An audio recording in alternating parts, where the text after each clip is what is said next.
Hello बच्चों, आप देख रहे हैं maths classes bye sir Raghav Maheshwari. And आज बेटा चैप्टर 4 शुरू करने की बारी आ गई है। तो चैप्टर 3 तक हमने कंप्लीट कर दिया most important concept with questions. अगर आपको फिर भी कोई डाउट है तो प्लीज़ आप कमेंट सेक्शन में जरूर मुझे बताइएगा कि आपको किस चीज़ में डाउट आ रहे हैं या आपको क्या डिफिकल्टी फेस हो रही है। मैं जरूर उसके ऊपर एक वीडियो जरूर लेके आऊँगा। सो अब बारी है चैप्टर 4 की, क्वाड्रेटिक पॉलिनोमियल्स। बेटा बेहद ही इंपॉर्टेंट चैप्टर है ये। 5 मार्क्स का एक लॉन्ग क्वेश्चन पक्का इससे बनता ही बनता है और एक एक नंबर के एक क्वेश्चन या दो क्वेश्चन आएंगे। तो इस क्वेश्चन को आप किसी भी हालत में स्किप कर नहीं सकते। दूसरी बात बेटा, चैप्टर 2 से इंटर रिलेटेड है। जो हमने पॉलिनोमियल्स किया है उस वही कॉन्सेप्ट इसके अंदर लगेगा, बस उसके अंदर थोड़ी चीजें और एक्स्ट्रा सीखनी है। और उसके बाद हमारी मेन फोकस किस पे करना है, हमें वर्ड प्रॉब्लम्स के ऊपर। और एक मैं दो नंबर का और एक नंबर के एमसीक्यूज टाइप बताऊंगा शॉर्ट्स में, जरूर शॉर्ट्स भी साथ के साथ देखते रहिएगा। शॉर्ट्स में आपको एमसीक्यू कराता हूँ मैं, मोस्ट इंपोर्टेंट।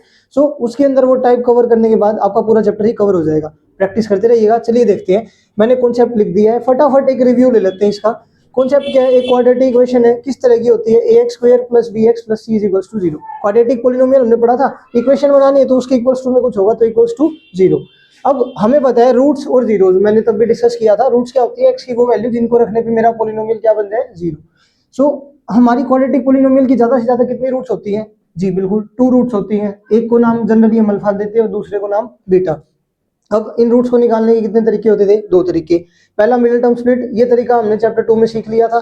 दूसरा तरीका बेटा क्वाड्रेटिक पॉलिनोमियल। अब मिडिल टर्म स्प्लिट से क्वेश्चन हो जाएगा, कोई दिक्कत नहीं है। बट दिक्कत क्या नहीं है, हम इससे डायरेक्ट रूट्स निकाल सकते हैं। ठीक है, रूट्स निकली बहुत अच्छी बात है, बट होगा क्या, दिक्कत क्या आएगी, ये कभी कभी एप्लीकेबल ही नहीं होगा। कुछ क्वेश्चंस के अंदर जरूरी नहीं है हर क्वाड्रेटिक पॉलिनोमियल में मिडिल टर्म स्प्लिट होती हो। ठीक है, तो आपको दिक्कत आ सकती है। तीसरी दिक्कत क्या आएगी, कुछ बार कई बार ऐसा होता है कि आपका जो क्वाड्रेटिक इक्वेशन है वो इतनी लंबी हो जाती है या इतनी बड़ी होती है उसके कोफिशिएंट्स कि आपको मिडिल टर्म ही नहीं मिलती, स्प्लिट किस में करें। सो ये अप्रोच उतनी अच्छी नहीं है। तो इसके लिए दूसरा तरीका क्या है, क्वाड्रेटिक फॉर्मूला। क्वाड्रेटिक फॉर्मूला क्या होता है बेटा, अगर कोई क्वाड्रेटिक पॉलिनोमियल है इस टाइप की, स्टैंडर्ड क्वाड्रेटिक पॉलिनोमियल है, ये सबसे इंपॉर्टेंट है, यही हमारे क्वेश्चंस के अंदर यूज होएगा और यही आपको लॉन्ग क्वेश्चन हो चाहे वो शॉर्ट क्वेश्चन हो, यही कॉन्सेप्ट यूज होगा। तो बेटा सबसे पहले हम निकालते हैं डिस्क्रिमिनेंट। डिस्क्रिमिनेंट क्या होता है, B square minus 4ac। B क्या है, कोफिशिएंट ऑफ एक्स, ए क्या है, कोफिशिएंट ऑफ एक्स स्क्वायर, और सी क्या है आपकी कांस्टेंट टर्म। सो हमारी यहाँ से क्वाड्रेटिक पॉलिनोमियल की रूट्स क्या होगी, फॉर्मूला है बेटा x is equals to minus b plus minus root d upon में 2a। So this is your quadratic formula. Now बच्चों, इसके ऊपर तो क्वेश्चन मैंने आपको बता दिया, लॉन्ग में भी शॉर्ट में भी हर जगह ये यूज होगा ही होगा। अब ये जो टाइप है, ये जो आपका कॉन्सेप्ट है नेचर ऑफ रूट्स का, ये पक्का 2 नंबर या 1 नंबर के क्वेश्चन में डेफिनेटली बोर्ड 100% पूछेगा ही पूछेगा। सो नेचर क्या होता है, रूट्स किस तरह की है, रूट्स रियल और डिस्टिंक्ट। रियल मतलब जो एक्स की वैल्यू आ रही है वो एक रियल नंबर आ रही है या नहीं आ रही। सो उसके लिए क्या कंडीशन होती है, जो डिस्क्रिमिनेंट है हमारा बी स्क्वायर माइनस 4ac, ये क्या होना चाहिए, जीरो से या जीरो से बड़ा। रियल एंड डिस्टिंक्ट, डिस्टिंक्ट का मतलब रूट्स कैसे हो, अलग अलग, एक जैसी रूट्स नहीं। एक अल्फा और बीटा ये दोनों इक्वल नहीं हो सकती, अल्फा और बीटा अलग अलग आए। नेक्स्ट है बेटा इक्वल रूट्स का। इक्वल रूट्स जब भी आपको क्वेश्चंस में कह दे तो आप क्या करोगे, डिस्क्रिमिनेंट को 0 के इक्वल रख दीजिएगा। Next real roots. Real roots के अंदर दोनों पार्ट हो जाते हैं, डिस्टिंक्ट भी और इक्वल भी। तो इसके अंदर डी के साथ साइन क्या आएगा, greater than equals to. Next, तो बेटा नो रियल रूट्स का क्या मतलब है, डिस्क्रिमिनेंट की वैल्यू लेस देन 0। डिस्क्रिमिनेंट क्या था हमारा, root B square minus 4ac। अब ये क्योंकि रूट में आना है और रूट में नेगेटिव कुछ सुना आपने, रूट माइनस 2 की कोई वैल्यू पता है आपको, नहीं पता ना। तो इसीलिए इस टाइम हम क्या कहेंगे कि ये कैसा है, नो रियल रूट्स। तो बेटा ये जितने भी इस चैप्टर के इंपॉर्टेंट कॉन्सेप्ट थे वो मैंने बोर्ड पे लिख दिए, आप स्क्रीनशॉट ले लीजिएगा। अगर लिखने हैं तो कॉपी में नोट कर लीजिएगा और फिर हम चलते हैं नेक्स्ट, प्रोसीड करेंगे क्वेश्चन के ऊपर। तो बेटा ये 3 बहुत ही मोस्ट इंपोर्टेंट क्वेश्चन है, किस टॉपिक के ऊपर है, नेचर ऑफ रूट्स पे, जिसमें ये 2 नंबर में भी आया हुआ है और ये लास्ट वाला क्वेश्चन पिछले साल 5 नंबर में भी आया है। तो चलिए देखते हैं इन क्वेश्चंस को। पहला क्वेश्चन क्या कह रहा है, के फॉर विच क्वाड्रेटिक इक्वेशन, क्यों का मतलब है क्वाड्रेटिक इक्वेशन, ये मेरी शॉर्ट फॉर्म्स में यूज करता रहता हूँ तो आप लोग समझ जाइएगा। 4x square plus k x plus 1 equals to 0। कैसी रूट्स है बेटा इसके, real and equal. Real roots भी है और इक्वल रूट्स भी है। तो रियल एंड इक्वल का मैंने क्या बताया था आप लोगों को कि हाँ डिस्क्रिमिनेंट इसमें क्या लेना है आपको, 0। रियल एंड इक्वल रूट्स, तो सबसे पहले हम क्या लिखेंगे, क्वाड्रेटिक इक्वेशन को लिख लेते हैं। ये लिख ली बेटा क्वाड्रेटिक इक्वेशन हमारी। अब इसके बाद क्या कह रहा था, ये रियल और इक्वल, रियल एंड इक्वल के लिए for real and equal roots d must be equals to 0। Discriminant किसके इक्वल होना चाहिए था, 0 के। सो बी स्क्वायर माइनस 4ac आपका किसके इक्वल आएगा बेटा, 0 के। अब मैं एक बार इसको इक्वेशन को कंपेयर करता हूँ स्टैंडर्ड इक्वेशन से। a की वैल्यू क्या आएगी 4, b की वैल्यू क्या आएगी k और c की वैल्यू क्या आ रही है 1। तो इसमें पुट करते हैं, बी की वैल्यू के स्क्वायर माइनस 4, ए की वैल्यू बेटा 4 और सी की वैल्यू 1 इज इक्वल्स टू 0। सो के square minus 16 is equals to 0। ये उधर चला जाएगा तो के की स्क्वायर की वैल्यू क्या आ गई 16। सो के की वैल्यू क्या आ गई √16। बेटा ये आंसर अभी याद है, ये पूरा नहीं है इसलिए आपके मार्क्स कटेंगे। जब भी स्क्वायर उधर से उठ जाएगा तो साथ में इसके साथ क्या आएगा प्लस माइनस का साइन, बिल्कुल ये याद रखिएगा, मोस्ट इंपोर्टेंट स्टेप है। बच्चों का हाफ मार्क्स इसी में डिडक्ट हो जाता है बहुत बार। तो के की वैल्यू क्या आ गई बेटा +-4। सो आपका के दो आंसर आएंगे, एक +4 भी और एक -4 भी। अच्छा ऐसा क्यों आया, क्योंकि आपको पता है -4 का स्क्वायर करने पे भी मुझे 16 ही मिलेगा और प्लस का 4 के स्क्वायर करने पे भी मुझे 16 मिलेगा। इसीलिए जब भी हम रूट लेते हैं तो दोनों साइन लगाते हैं, प्लस और माइनस का। तो मैं उम्मीद करता हूँ ये क्वेश्चन समझ में आ गया होगा आपको। तो बेटा नेक्स्ट क्वेश्चन देखते हैं। अब नेक्स्ट क्वेश्चन में अब ये आपके वेरिएबल जो कोफिशिएंट्स भी है वो भी किसी वेरिएबल में है ए बी सी, लेकिन ए बी सी याद ध्यान रखना ये कांस्टेंट्स है, एक्स ही वेरिएबल है खाली हमारा। ये क्वेश्चन 2021 में आया था, हो सकता है अब की बार आ जाए। तो इस टाइप कवर करने के लिए मैंने इस क्वेश्चन को भी अपने वीडियो में इंक्लूड कर लिया था। तो ध्यान दीजिएगा क्या कहता है, इसके रूट्स कैसे हैं, फिर से real and equal roots. Main बात यही है क्वेश्चन के अंदर, अगर आपको ये बात पता है इसके अंदर क्या करना है, इसका वर्किंग रूल क्लियर है, तो फिर क्वेश्चन में कुछ बचा नहीं। भाई रियल एंड इक्वल रूट होने के लिए क्या होना पड़ेगा, b² - 4ac को 0, डिस्क्रिमिनेंट को 0 के इक्वल होना पड़ेगा। तो बेटा हमने ये 3 क्वेश्चन लिए, तीनों क्वेश्चन के अंदर रियल या फिर इक्वल रूट्स पे ही काम चल रहा है। तो नो रियल रूट्स वाला जो क्वेश्चन होगा ना आपका, वो ज्यादा से ज्यादा एमसीक्यू में आ सकता है। फोकस किस पे करना है, इसलिए आपको रियल एंड इक्वल पे। तो चलो क्वेश्चन करते हैं। सबसे पहले मैं क्वाड्रेटिक इक्वेशन लिख लेता हूँ। इक्वेशन क्या है मेरी, सॉल्यूशन नंबर 2। इक्वेशन क्या है, 1 + a² x² प्लस में 2abx प्लस में b² - c² बराबर है किसके, 0 के।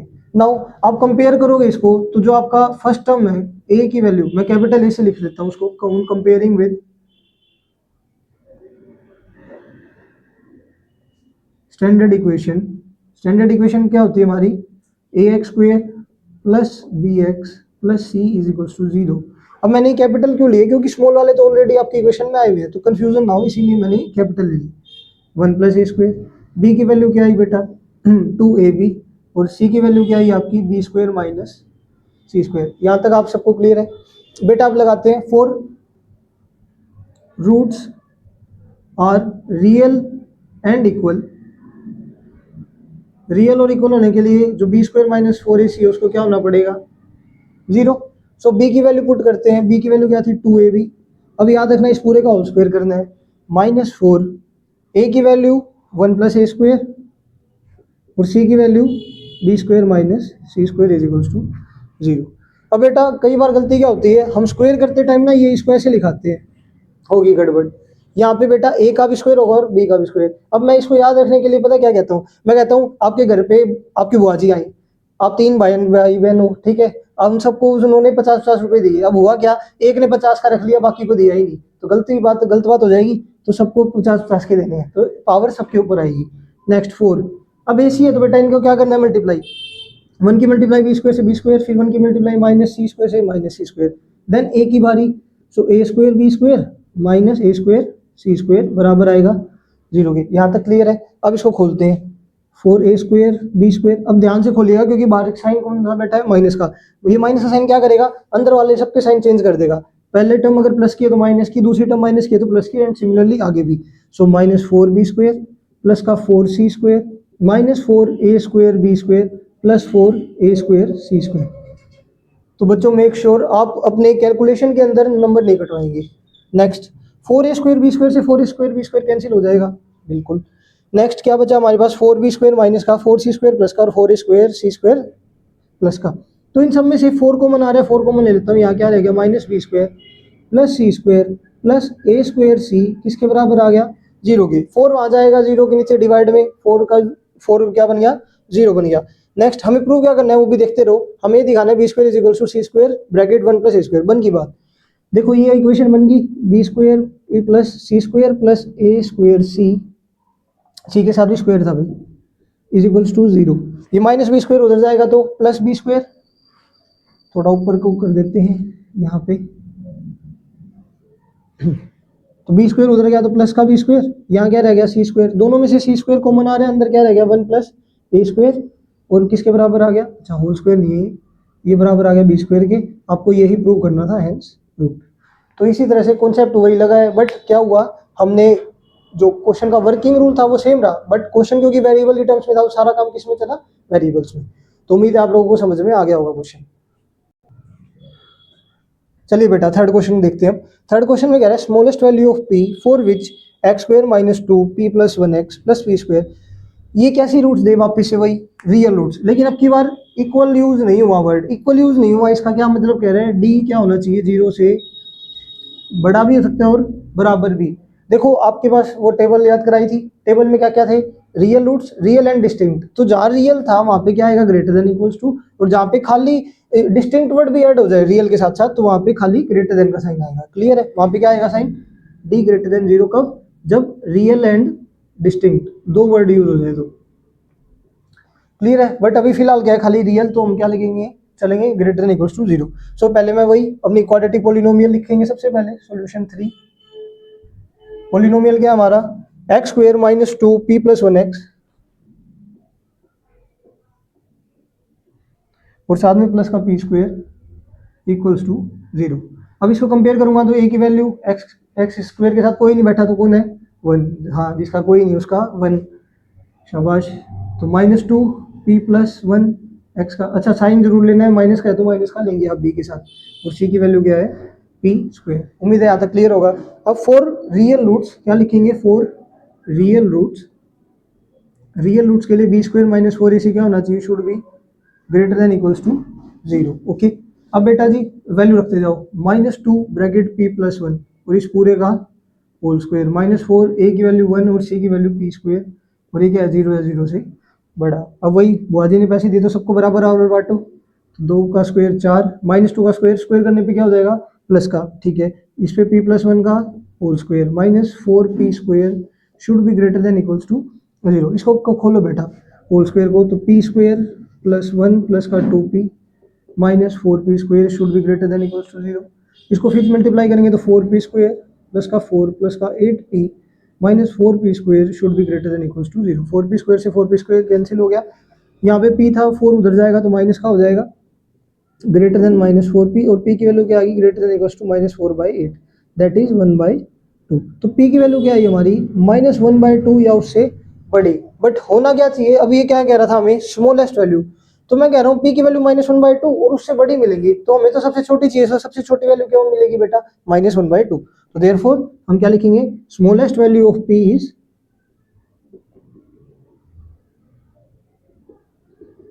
Minus one by two. तो बेटा यहाँ पे हमने पी की स्मॉलेस्ट वैल्यू तो निकाल दी। अब इसके बाद क्वेश्चन में और क्या पूछा है, find the roots of the equations obtained.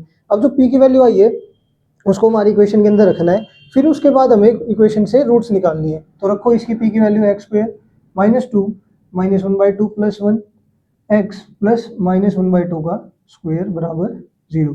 So X square, अब अंदर सोल्व करूंगा तो ये बन जाएगा plus one by two x plus one by four is equals to zero. इस टू से ये टू कैंसिल हो जाएगा, so X square minus X plus one by four is equals to zero. अब क्या करना है, एलसीएम, वो एलसीएम ले लो, four x square minus four X plus one is equals to zero. यहाँ तक क्लियर है। अब बेटा अच्छा नीचे फोर था ना यहाँ पे सबकी, तो फोर तो जीरो के साथ मल्टीप्लाई हो जाएगा और वो अल्टीमेटली हो क्या जाएगा, जीरो। अब इसके अंदर क्वाड्रेटिक इक्वेशन लगा, क्वाड्रेटिक फॉर्मूला लगा सकते हो या मिडिल टर्म स्प्लिट। मुझे आसानी से मिडिल टर्म स्प्लिट दिख रहा है, देखो मुझे इन दोनों का प्रोडक्ट करने पे क्या मिलेगा, फोर और वन का प्रोडक्ट करने पे फोर मिलेगा। अब माइनस फोर को तोड़ना है दो पार्ट में, कि दोनों को जोड़ने पे तो क्या मिले, दो पार्ट में तोड़ना है मुझे इसको, सच दैट इन दोनों को जोड़ूं, मान लो एक्स और वाई में तोड़ दिया मैंने, तो एक्स और वाई को जोड़ने पे तो मुझे मिले माइनस फोर, और एक्स और वाई की मल्टीप्लाई करने पे मुझे क्या मिले, प्लस फोर। तो ऐसे नंबर क्या है, फोर के फैक्टर कर लो, टू इंटू टू, दो और दो चार, और दो गुना दो प्लस चार। अब लेकिन क्या चाहिए था, माइनस का फोर, तो माइनस टू और माइनस टू, तो फैक्टर मिल गए, four x square minus two x plus one is equals to zero. यहाँ तक समझ में आ गया। अब बेटा इस इन दोनों में कॉमन लो, इन दोनों में कॉमन लो, इन दोनों में कॉमन क्या आ रहा है, टू एक्स, अंदर क्या बच गया, टू एक्स माइनस वन, इन दोनों में से क्या कॉमन आ रहा है, माइनस वन, तो क्या बच गया, two x minus one is equals to zero. तो फैक्टर क्या बन गया, टू एक्स माइनस वन और two x minus one is equals to zero. So x की वैल्यू क्या आ गई, वन बाई टू, और एक्स की वैल्यू यहाँ पे भी क्या आ गई, वन बाई टू। तो बेटा कौन सा केस था ये, नेचर ऑफ रूट्स बताओ कमेंट सेक्शन में, मैं वेट करूंगा सबके आंसर्स का। ऐसे ही वीडियोस को कंटिन्यू देखते रहिएगा और पार्ट 2 बहुत जल्द आने लग रहा है, तो फटाफट इसको कंप्लीट करिए, फिर हम चलते पार्ट 2 पे। Thank you.